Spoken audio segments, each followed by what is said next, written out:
Welcome back, aliens. My name is Navin Reddy. In the last video, we have seen the theory of Hibernate Object States, or which is also called as persistent life cycle.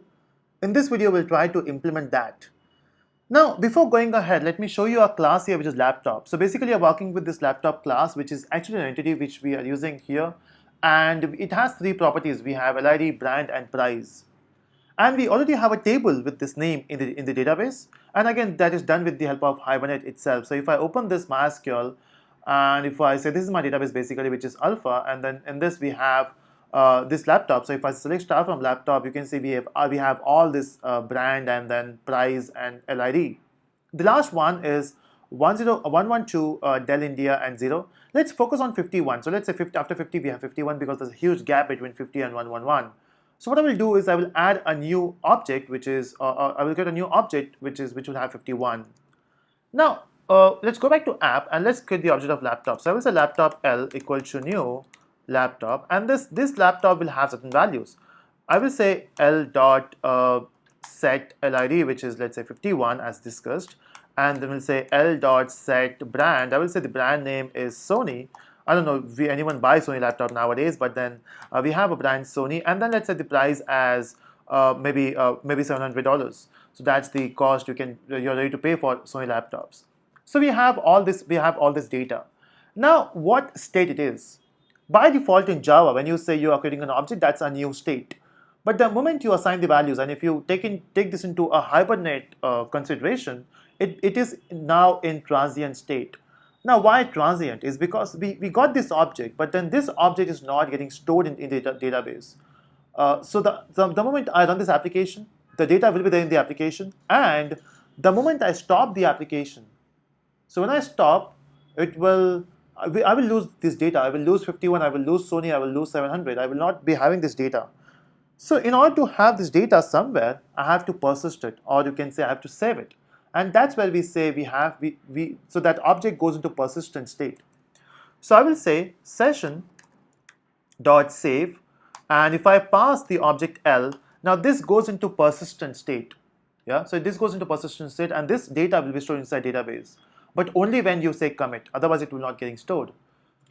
So let's say I have set the value, which is set brand is Sony.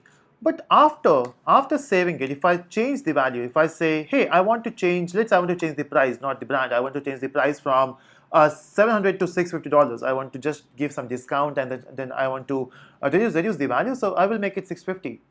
Now, what do you think? If I run this code, what will getting stored? What will be storing in the database? Will it be 700 or 650 if I run this code? Now, logically, if you think in normal world, when you say save, it should get stored, right? And that should be the value, which is 700. And after saving, we are changing the price, which is 650. So we are not updating again, right? We are not trying to save that data again. So it should be 700. But the moment I run this code, and if I go back to MySQL Workbench, if I select start from laptop, if I refresh, if I go up, can you see that we got Sony and we got 650? That's weird. We were expecting 700 here. But why 650? Is because the moment you say save, your object is still in the persistent state. So whatever changes you make with the object, it is reflected in the database as well.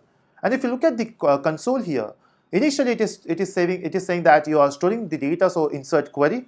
But the moment you update the data, it becomes it fires the update query. Yeah. Now, so this is what you say a transient. So from transient, you're going into persistent state. But let's say I want to make one more change. So first of all, I will create a new object now. Just since I'm making some changes, I will say let's go for a new brand. I will say Lenovo, and then the price for Lenovo is let's say $800. And after some time, I'm making the changes to $750, and then so I want this to be persisted. So of course I want to change the database value as well, which is 750. But due to certain operation, let's say I have done some statements here, and these are some operations. And after all these operations, I want to make some changes because I just want to change the business model. I don't want to change the data in the database. So I will say customer comes to me and say, I will inform customer, okay, I'm giving you a special discount, but then that will not be getting stored in the database. So for database, for other people, it will be 750. But for you, I want to make it 600. But the moment I say L.set price, What do you think? What will be the final price? So it will be 600, of course, because it is still in the persistent state. What I want is, I want the changes till 750. I don't want to make the changes in the database. So in that point, what you have to do is you have to say session dot, there's a method called detach. The moment you say detach this object L, now your object L, which is a laptop object, is not in a persistent state, it is in detached state. So whatever changes you make here, it doesn't matter to database. And let me show you the output. So if I run this code, you can see it's firing the update query. Where is that?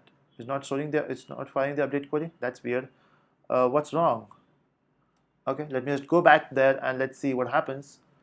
Oh, I'm detaching it before the commit. That's weird. Okay, so let's see what happens. So if I say thing, okay, so you can see it is 650. Oh, it's not it is not even getting stored because I'm detaching it before commit. That's my bad. Yeah, but then let's do that after commit. I will say cut, and I should be doing this after commit. And if I run this code, you can see it is updating the query only once. And now if I go back here, and you can see we got 750. We have not got 600. So that's the power of detach. In fact, after commit, we don't even need detach. But then let's say if you are using transactional things, or if you are using some other type of maybe some other framework to implement this, maybe you have to use detach at that point. But anyway, you got the point, right? So after commit or after detach, it will come into detached state. That means whatever changes you make with the object, that doesn't matter. Right? So that's how you implement these things. In fact, we have one more which is removed. So you can, when you say session, okay, when you say session dot remove, and if you pass the entity L from the database, so it will remove data, that will take this object into a removed state. So that's how it works. So that's how you can use all the states. We have transient, we have persistent, we have detached, and we have removed. So that's it. I hope you enjoyed this video. If you enjoyed it, click on the like button and do subscribe for further videos. Thank you so much for watching.